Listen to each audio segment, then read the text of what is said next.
রাজনৈতিক চাপের কাছে নতি স্বীকার করলে ডক্টর মোহাম্মদ ইউনূস হিরো থেকে জিরো হয়ে যাবেন বলে মন্তব্য করেছেন বাংলাদেশ জামায়াত ইসলামীর নায়েবে আমির ডাক্তার সৈয়দ আব্দুল্লাহ মোহাম্মদ তাহের। তিনি বলেন, বিএনপি বা জামায়াতকে খুশি করা প্রধান উপদেষ্টার দায়িত্ব নয়, তিনি জনগণের পক্ষে থাকবেন, সেটাই চায় দেশবাসী। রোববার রাজধানীতে এক সেমিনারে এসব কথা বলেন ডাক্তার তাহের। মাহমুদ সোহেলের রিপোর্ট। 28 অক্টোবর থেকে 5 আগস্ট ফ্যাসিবাদের কালো থাবার শীর্ষক এই সেমিনারের আয়োজন করে বাংলাদেশ জামাত ইসলামী ঢাকা মহানগর দক্ষিণ শাখা। আলোচনায় অংশ নিয়ে জামাতের নায়েবে আমির বলেন, গণভোটের বাস্তবায়ন না চেয়ে বিএনপি প্রমাণ করেছে তারা রাষ্ট্র সংস্কার চায় না। ডক্টর ইউনূসকে উদ্দেশ্য করে ডাক্তার তাহের বলেন, বিএনপি জামাতকে খুশি করা তার কাজ নয়। সংস্কার মাইনাস ডক্টর ইউনূস জিরো, সংস্কার প্লাস ডক্টর ইউনূস হিরো। আমরা আপনাকে হিরো হিসেবে দেখতে চাই। কারো চাপে আপনি মাথা নত করবেন না। একদিক দিকে চাপ দিলে এদিকে যাবেন, হেলে আরেক দিকে যদি চাপটা একটু জোরে হয় তাহলে তো আবার এরকম হয়ে যাবে।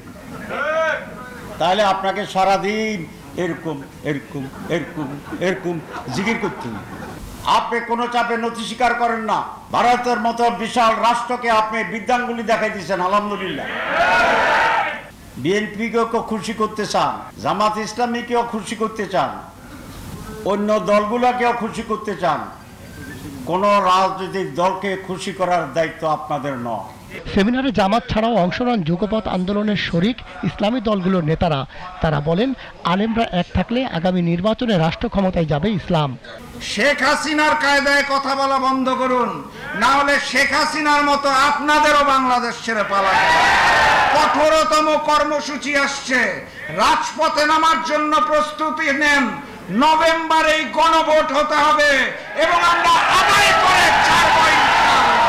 সাধারণ মানুষ বলে, আমরা দীর্ঘদিন অনেক সরকার দেখেছি, আমরা এবার দেখতে চাই সকল ইসলামী দল ঐক্যবদ্ধভাবে নির্বাচন করুক। ঐক্যবদ্ধভাবে তারা যদি নির্বাচন করতে পারে, আগামীতে ইসলামকে আমরা রাষ্ট্রীয় ক্ষমতায় দেখতে চাই। প্রকৃত অর্থে যারা জুলাই সনদকে আইনি ভিত্তি দিতে চান না, তারা যেন ভাবে ক্ষমতায় এসে ফ্যাসিবাদকে প্রতিষ্ঠিত করতে চান, নিজেরাও ফ্যাসিবাদ হয়ে উঠতে চান। জুলাই সনদের বিরোধিতাকারীরা গণ অভ্যুত্থানের শহীদদেরকে অসম্মান করছে বলেও মনে করেন বক্তারা। Mahmud Sohel, GTV news, Dhaka.